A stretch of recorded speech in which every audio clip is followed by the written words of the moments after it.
So, ladies and gentlemen, hello from Simi Kamal, and welcome to this program where we talk to unusual people about unusual things. So, Earth Day is upon us, and Earth Day is really important because, as you know, we have made a real mess of Earth. So, is somebody trying to sort it out? You'll be surprised to know that yes, some people are. And let me introduce you to my friend Ambar Ali Bhai. I have known her for many, many years. I really admire the work she does and the steadfastness with which she has continued to trial on so many different fronts. So I know her best as almost synonymously with Shehri. And Shehri, as we know, is an organization that is trying to save both the built and the natural environment of Karachi. So she has been volunteering at Shehri for the past 28 years, and she has been its general secretary for 16 years. For the past 25 years, she has also been involved in a charitable hospice for terminally sick cancer patients, something else which is so few people are doing in our country. She's the founder member of this organization. And in addition to these two real heavy workloads, she's also very much interested in trees and gardening.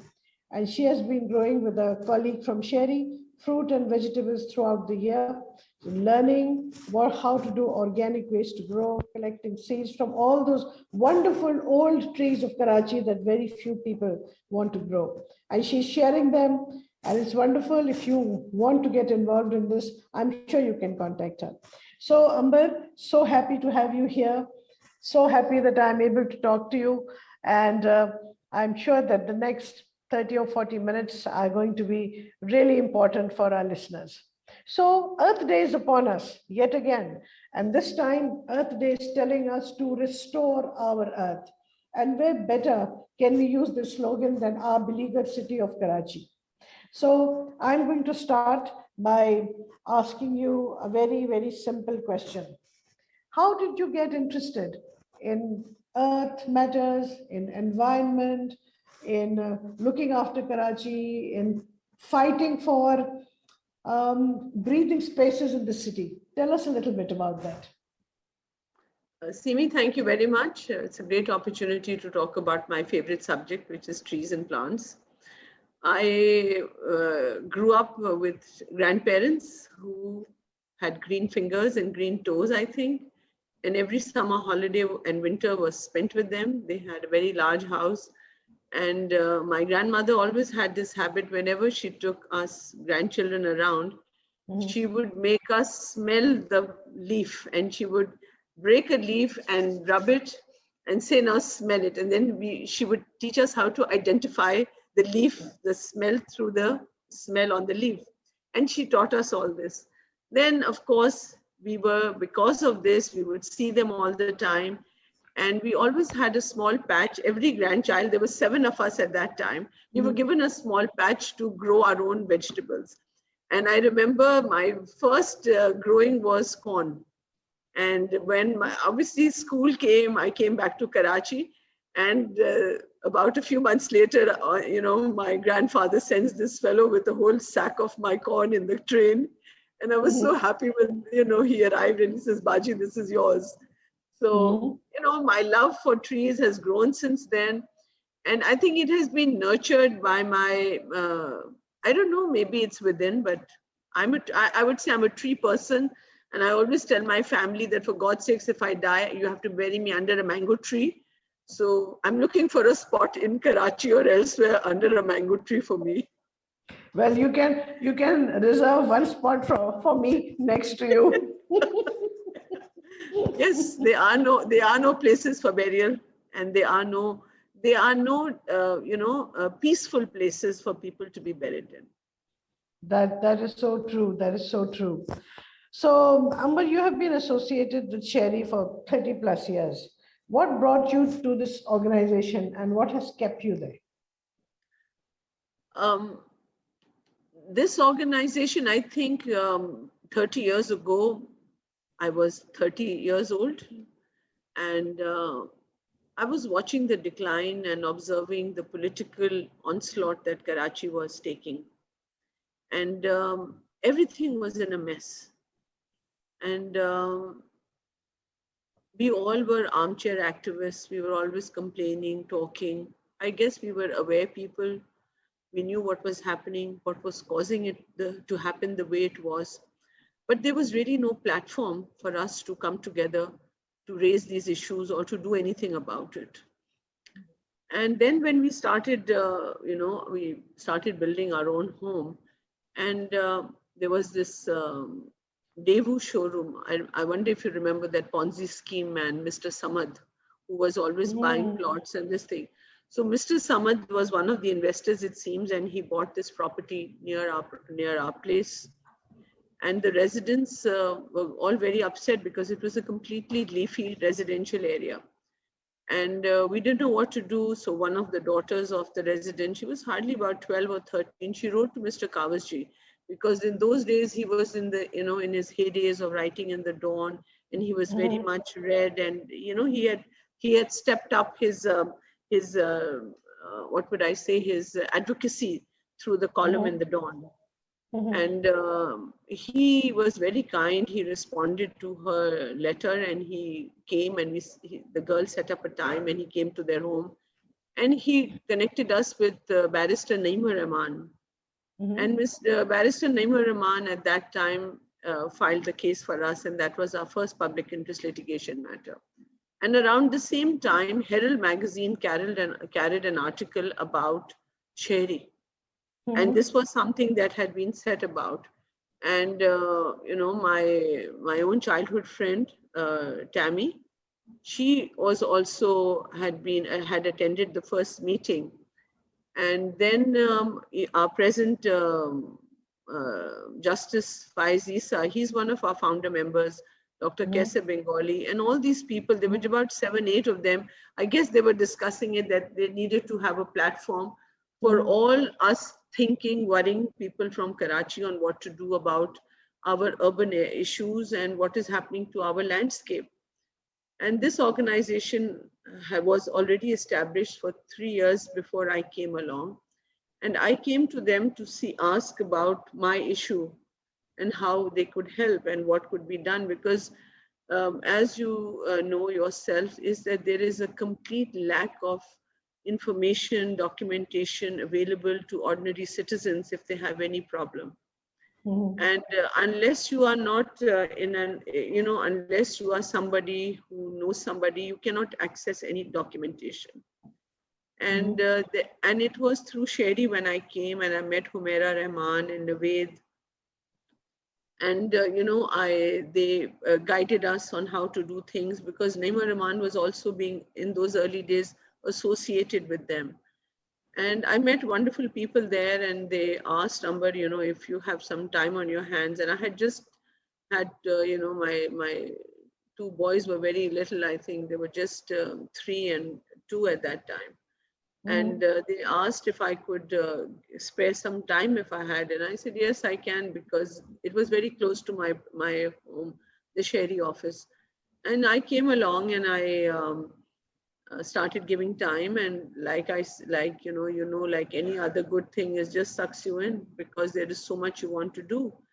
And then the other thing that has happened is that our donor, one of our main donor, is a German foundation, a German political foundation.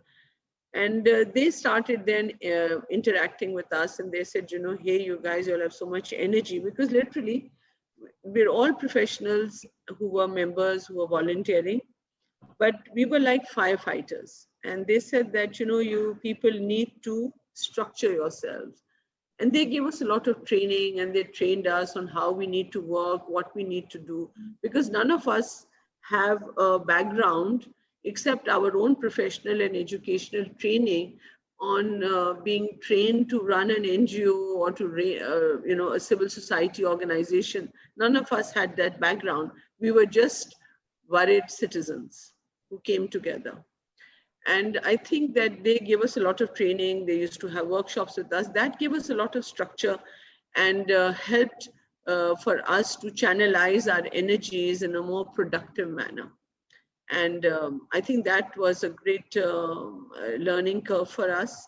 And then it went from one issue to another issue, and then people started coming. Then, you know, it just went on. And Roland was there, and his wife Vicky was there. Khatib Saab was such a political person, such a good mentor. Oh, yes, I remember them all. Yes, Very so well. Khatib Saab is still there, but Okay.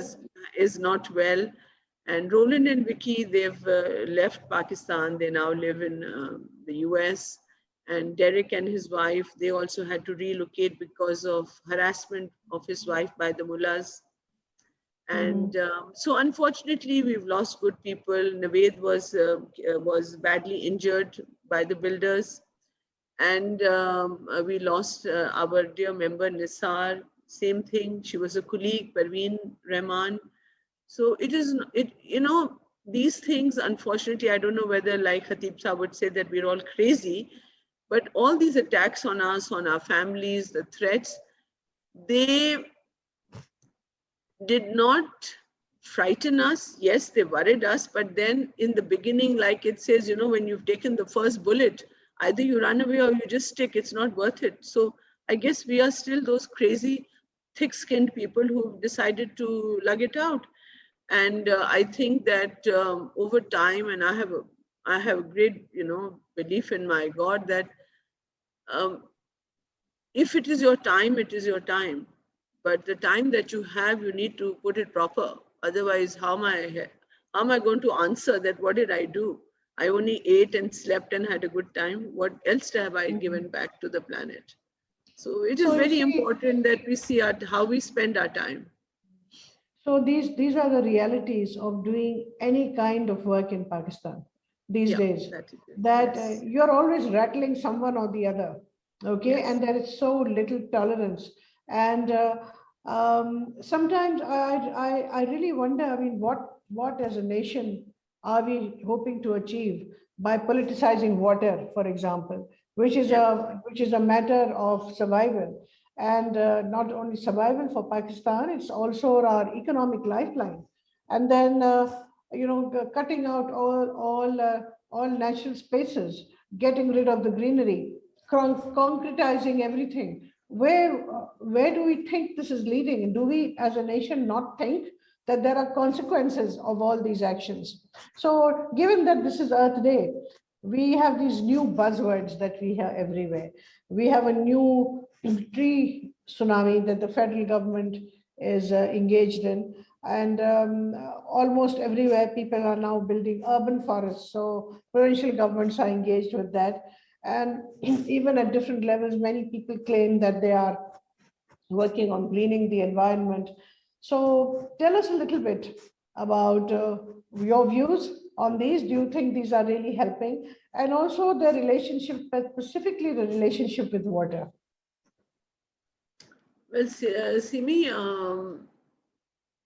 this new buzzword and the famous Miyaki forest, Mhm. they're all very good. But all those Mhm. countries that have established these urban forests and have done it with a plan. We have no Mhm. plan. And the country that has really gone forward in this, in urban forestry, is Canada. They have the best Mhm. legislation. We have Australia. And we also have some places in the UK which are looking into it.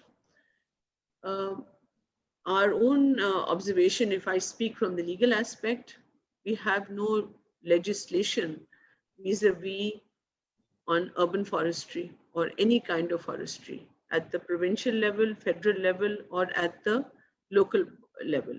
The only thing available is you have Sin Forestry Act, which does not even cover this aspect.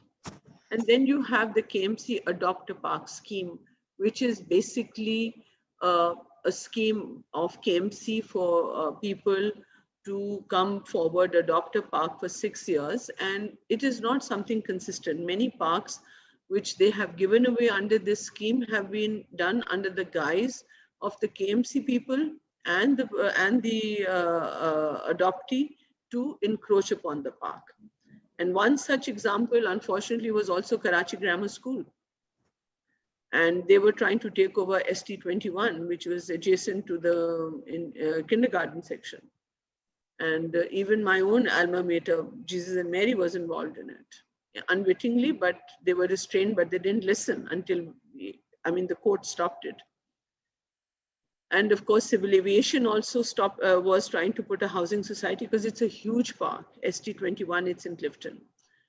So at the moment, what is happening is that all the provinces, as you know, have a lot of diversity of climate, of topography, of the soil, the sand and everything. And all our 4 provinces have their own specific climatic conditions which support certain kind of trees and plants and not everything. We have no plan to do that. In Karachi, if we speak specifically for Karachi, there's a lot of plantation that is going on, but people are not picking up the indigenous trees, the trees that are acclimatized, which are going to survive with less water, which are going to survive on a hard, rocky soil. And then any tree that you plant, it must also, other than taking less water, it must also be able to sustain the birds, the flora, the fauna, the ants, the insects which are specific to our specific area. They must be able to, for the birds to come and nest in them. They must be there so that animals can even feed off the seeds or the leaves of those trees. We are planting trees which are 100% not indigenous to our area. So I don't know what is going to happen to our environment. And that is why most of these trees, they do not survive. And then the other big serious issue is that the trees that we already have, they do not save them. They do not consider them. They're not part of the plan. And urban forest is not only about planting new trees, it is also about counting, saving, geomapping, geotagging all the existing trees.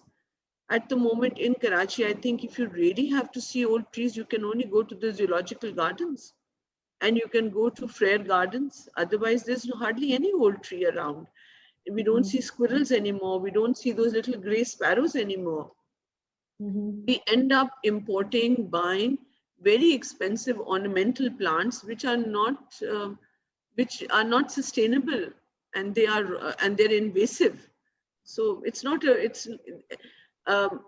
looks very nice, and one feels very happy. Oh, I'm planting it. But I think without a plan, without a vision, without a scientific base to it, I think will cause more long-term damage.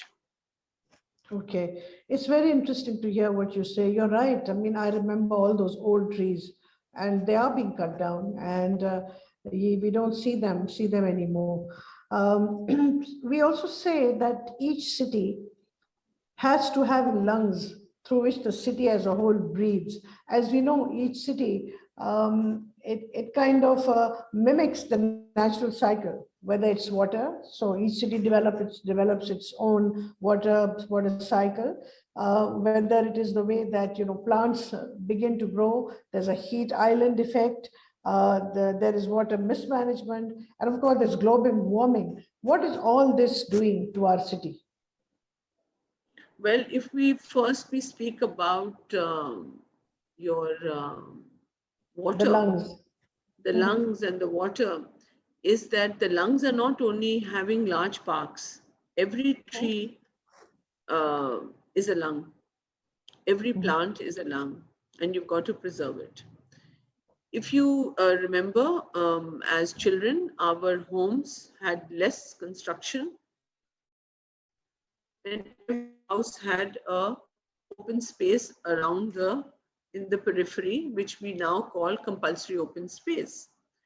And examining the issues with the Sindh Building Control Authority, the encroachment on the compulsory open space is a phenomena which is about 30 years old.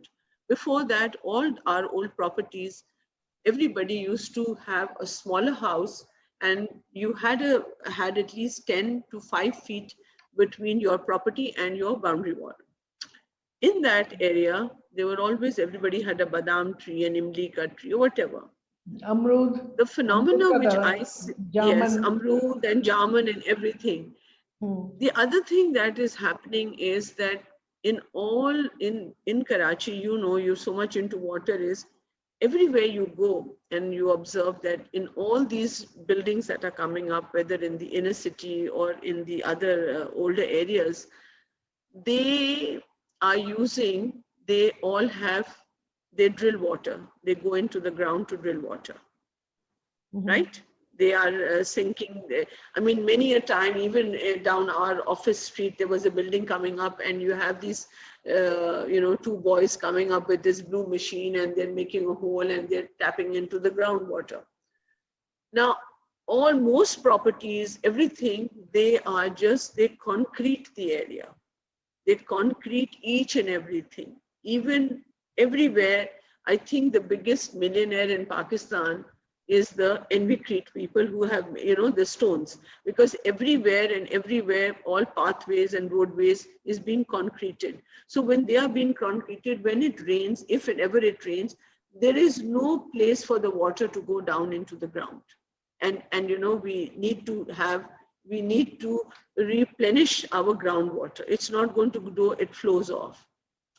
The other thing that is happening is that as soon as a new building comes up, any construction site, they just want to cut down the existing trees which are on the pavement, which does not belong to them, but nobody looks after it. There's no law to save those trees.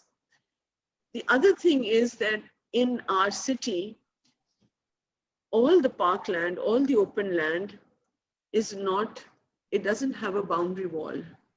It is not demarcated.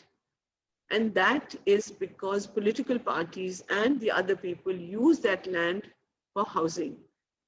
Open land, parkland, open spaces become it's a money-making tool. Us pe aap kabza kare, ghar banaye, aur aap wo beche.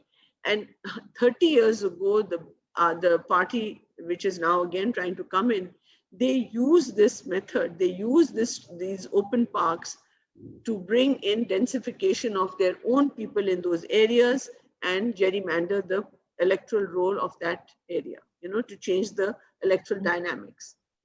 So politically, socially, and this fashion that we have is that, we want to plant ornamental things. We have robbed our city of the lungs. So, so many people, one tree will only serve, say, 10 people for a lung. But if instead of planting another tree, you go and cut it down and you plant a little shrub, it's not going to be a lung for anybody else. All open parks are under threat. And I don't see us as, I think Karachi is unsustainable. I don't see us being able to have healthy living here. I think that because we don't have any lungs anymore, what I observe is that the height of the people, the average height of people it has come down. We don't see many tall people around in Karachi anymore.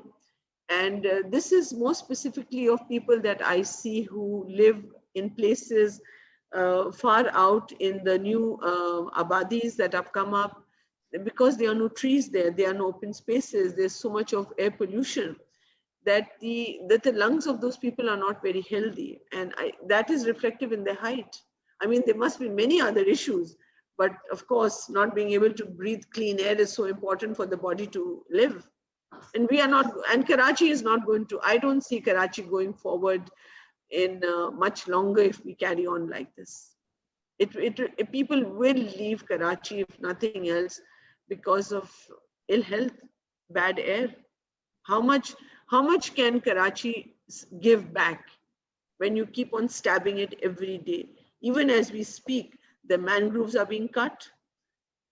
All your trees, anywhere you go, they'll be cutting them. Or of course, you have these fancy people who can't even think. The tree trunk, they oil paint it. And I always go and fight with them that, what if I put oil paint on your face? Will you be able to breathe? If I oil paint your arm, will you be able to breathe the whole day? You'll die. So why are you doing it to this poor tree? Aap chune ka paint kar lo, to ward off insects, but not oil paint. And this is the problem, is that there's no thinking.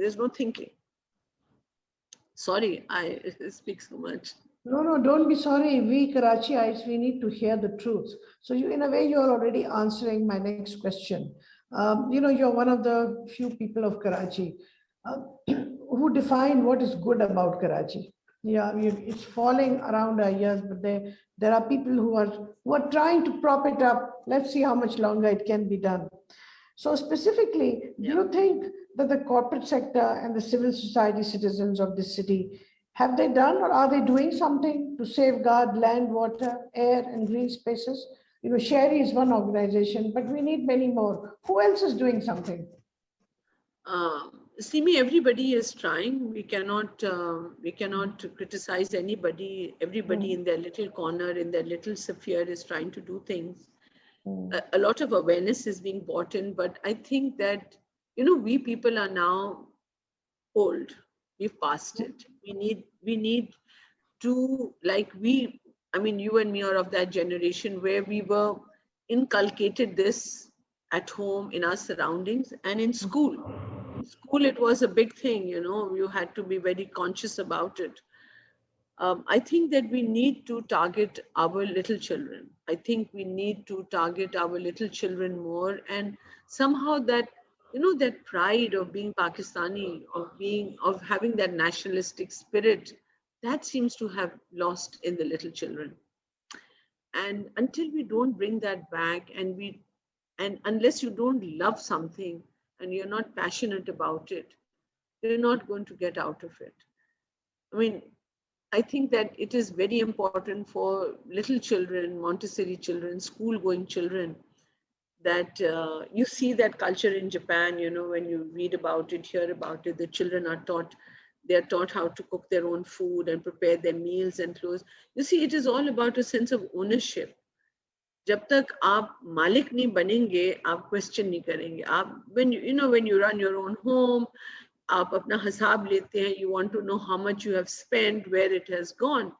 But we as a nation, we think that our ownership is only of the house. It isn't. The house is a very small microcosm of our existence. That is our little nest where we go to sleep. But what actually sustains us is our environment and our surroundings. And if we are not going to clean those up and look after them and take the ownership of them, our nest is going to dry. And this is what is happening.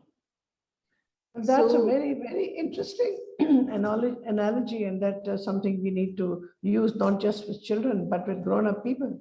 That, well, if it's your house, and if you consider your country as your house, and you are talking about hisab, so we need to do that hisab. Who's yeah. getting the most?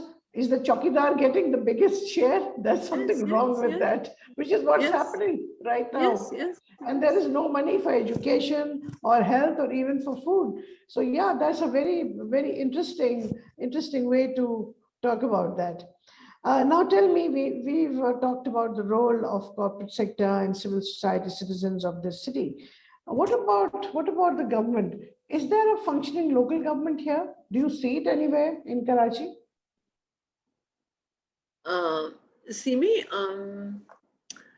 Shehri has been wanting, and this is something Khatib Saab has been wanting to do for years, is to have a place, an institution, an academy, or something where we can train new politicians, parliamentarians to come forward. And in our this year's program that we have put forward with our partnership with FNST, and we've already had the first session with parliamentarians, is to educate them.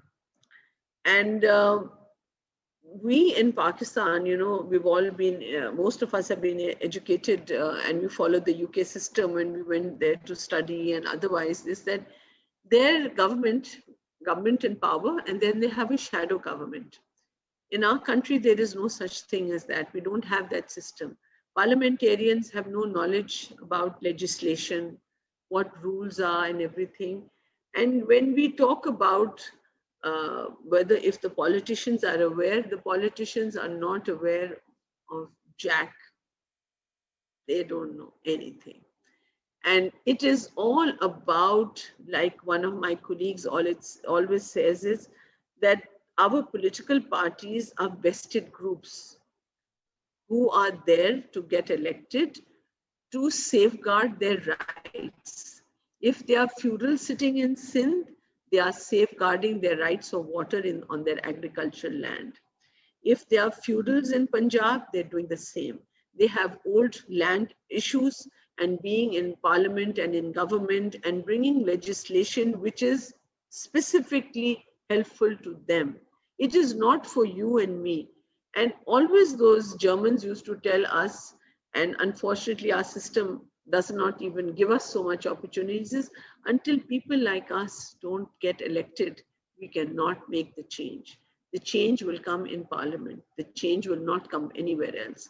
We can sit outside, we can, yes, we are pressure groups, we can make a lot of noise, but then those idiots whom we unfortunately have to elect, are they willing to listen to us? Are we that strong?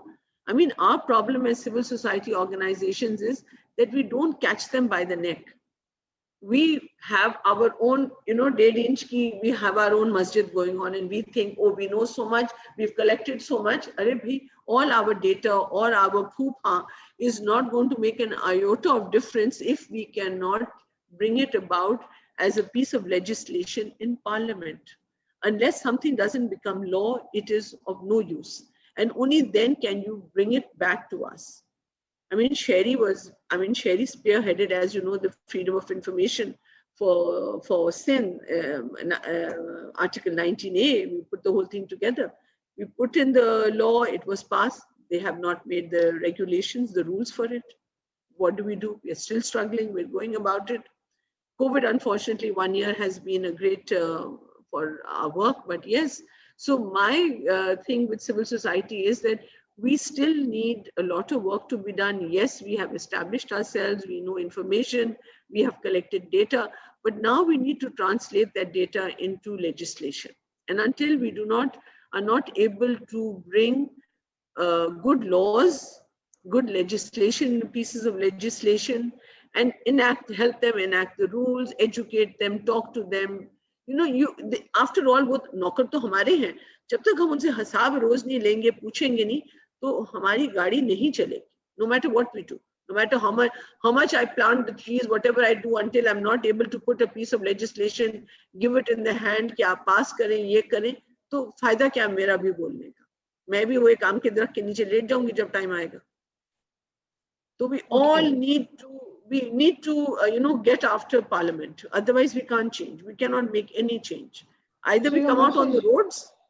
So your message is very clear. We need to engage with politicians, either by getting into parliament ourselves or being so strong as pressure groups that we can make those legislative changes happen. And that engagement with the government is happening at a much lower level than it should be. That's what I understand from you.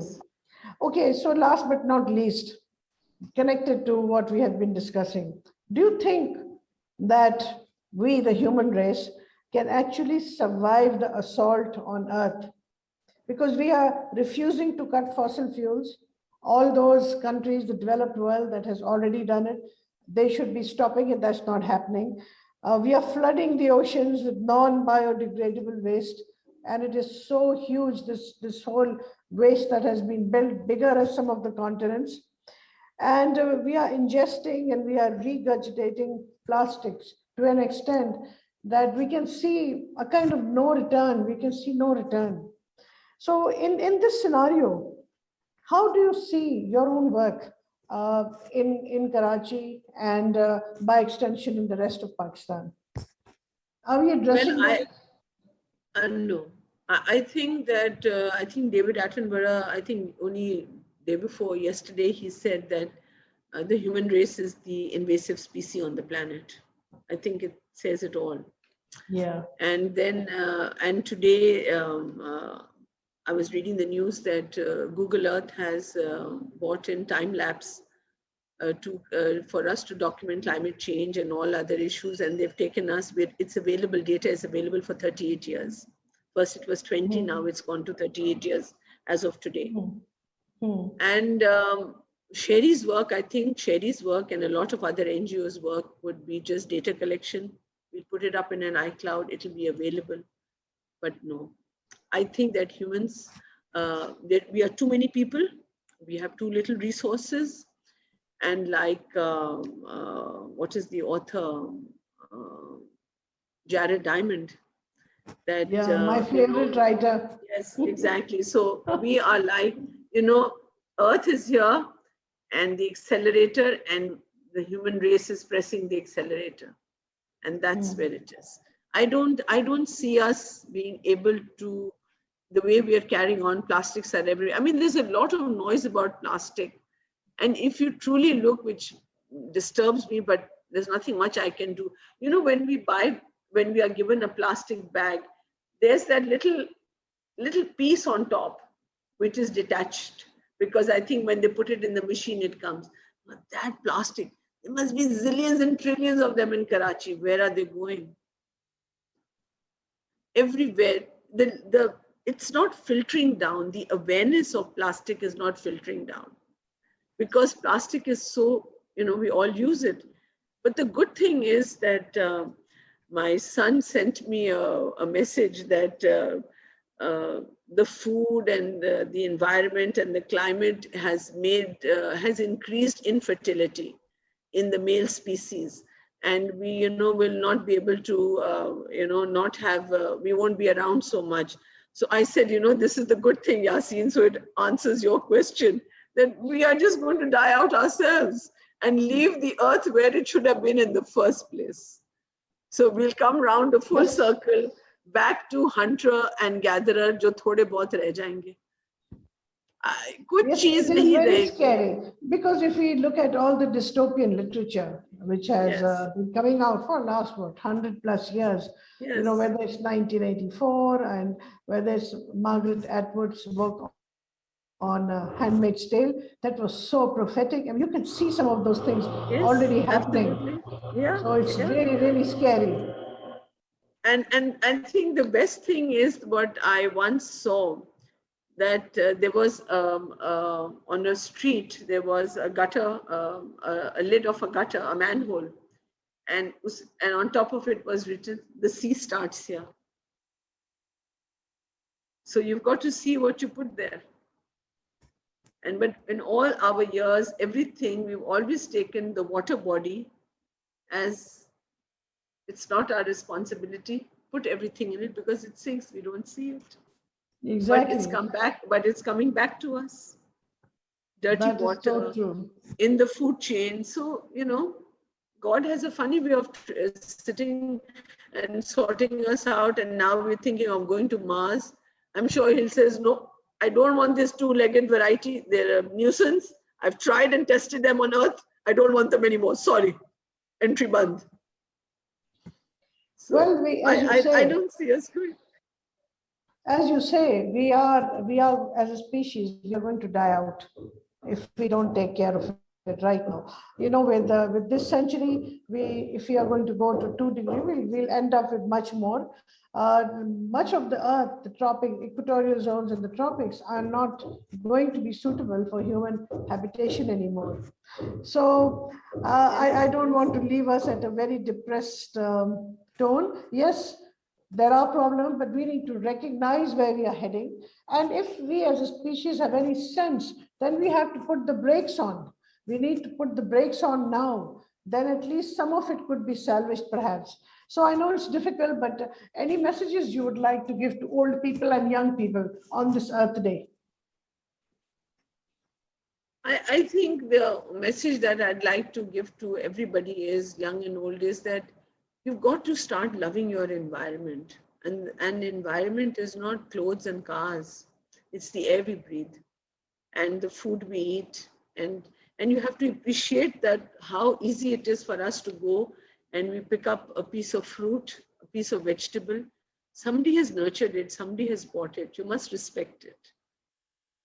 And you must respect, and if you want to have good food, you've got to play your part in it. You want to have a clean air, you've got to play your part in it. So yeah, you've got Yes, to you go on want. and you've got to love your place. That means save your water bodies, save the earth, look after the soil, Yes. learn to Yes. grow. I think everyone, Yes. my mantra has been, water is everyone's business. and everyone has to learn to grow grow food, whether it's in the rural areas or the urban areas. So, Amber, let me thank you. It was so wonderful to talk to you. Thank you. And these are the kinds of conversations we need to have, and for people to hear, not in a mad rush, but to allow it all to sink in. So I hope a lot of people will watch this and watch it many times. And let's not be out of touch anymore. Now that I'm back in Karachi, I will certainly Inshallah. with Yes, you. yes. There's You will. much we need to Thank do you, together. Simi. And thank you, Simi. And anybody needs some trees, please let us know. Yes, we'll put the message out, including me. In fact, in fact, I'll be talking to you briefly on that. So, ladies and gentlemen, young people, I hope you enjoyed this. I hope you learned a lot from it. I hope you got sufficiently scared, and I hope that has moved you to take some actions. Thank you very much. See you again soon. Bye-bye. Thank you. Bye. Okay. So